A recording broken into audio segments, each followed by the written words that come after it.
first to be signed is the Ligtas Pinoy Centers Act.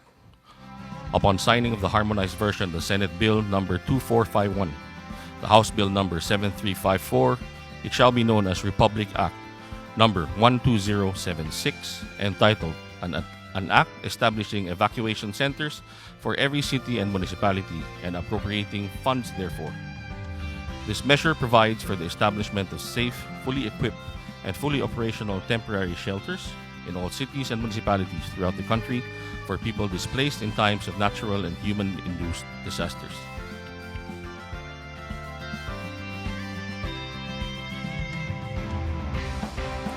Thank you, Mr. President.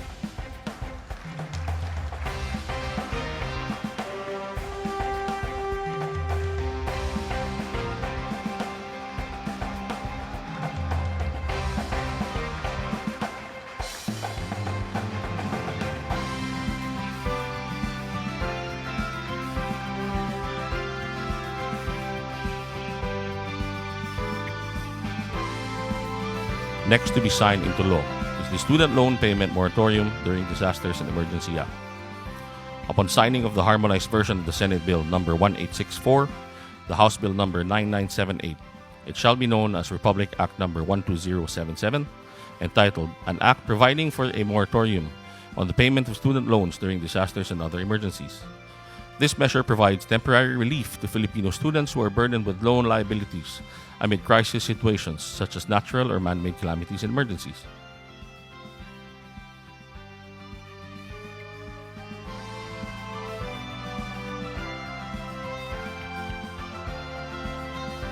Thank you, Mr. President.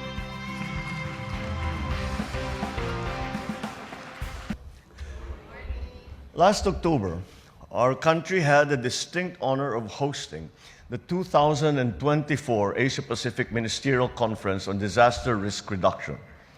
Together with our partners and neighbors in the region, we came to the resounding conclusion that as climate challenges intensify, so should our efforts. The signing of the Ligtas Pinoy Centers Act and the Student Loan Payment Moratorium during Disasters and Emergencies Act today reflects our steadfast commitment to protecting the rights and providing relief to families and students affected by calamities. The Ligtas Pinoy Centers Act mandates the establishment in every city and municipality nationwide of evacuation centers that are fully equipped to provide temporary but secured accommodations for our disaster-stricken citizens. We do not wish for the frequent usage of such facilities and can only pray that we have fewer calamities. But nonetheless, we need to ensure that the evacuation centers sufficiently respond to the needs of our people affected by calamities and other such emergencies. Investing in these climate-resilient facilities must be the norm, for we are not only protecting the people's lives, but also capacitating our local government units to respond, to reduce, and to manage the risks of disasters.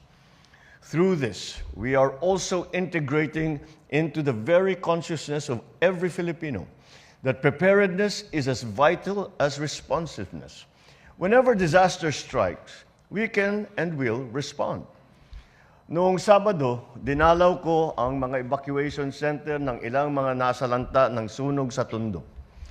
Alam niyo po, naantig ako sa nakita ko dahil sa kabila ng pinagdadaanan nila, nakangiti pa rin sila at ang init pa rin ng salubong na ibinigay sa atin. Dito ninyo makikita ang pagiging matibay ng mga Pilipino. Kahit nasa gitna ng matinding pagsubok, nagagawan pa rin ng paraan upang sumaya. Tibay ng loob at tatag ng pananampalataya sa may kapal, yan ang kanilang tangan. Evacuation centers like these should also be as strong as their faith and as resilient as the people's resolve. These serve as safe havens for those who share the same struggle and find comfort amongst one another. In my many visits to temporary shelters, I saw the plights of evacuees, and it's a very serious matter. Adding to that, the predicament is that traditionally, public schools are being used as, by default, evacuation centers. And that has been the case since we started using evacuation centers. I understand the appeal of the DepEd to refrain from using school grounds and classrooms as evacuation centers for prolonged periods of time. Schools are supposed to be sanctuaries for learning, creativity, and growth. They should not also bear the burden of being makeshift shelters. With the enactment of this law, we heed that appeal and commit to only using our schools for the promotion of our students' welfare and development of the education system. The enactment of the Student Loan Payment Moratorium during Disasters and Emergency Act is in line with the harmonization of our efforts to make education accessible to all our students. This law provides urgent financial relief by deferring student loan collections during and after disasters without penalty or interest. The benevolence of this law allows the disaster-affected students and their families to have a breathing space as they recuperate and rebuild their lives. It is our hope that this law will help lessen the financial burden off of our students' shoulders as they continue their schooling. Let me express my appreciation to our legislators who rallied behind the creation of these much-needed laws, a testament to your commitment of giving paramount prioritization to people's needs.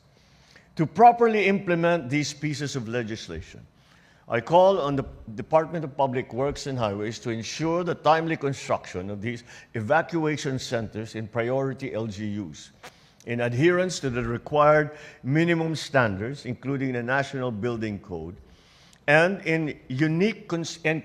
with consideration to the unique needs of each LGU.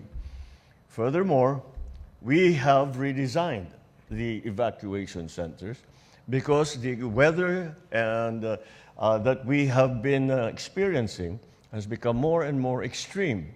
And we have our evacuation centers are rated to survive a very 130 kilometers per hour winds, whereas we have seen in the past few weeks that these are way below the strength of the storms that we have been experiencing.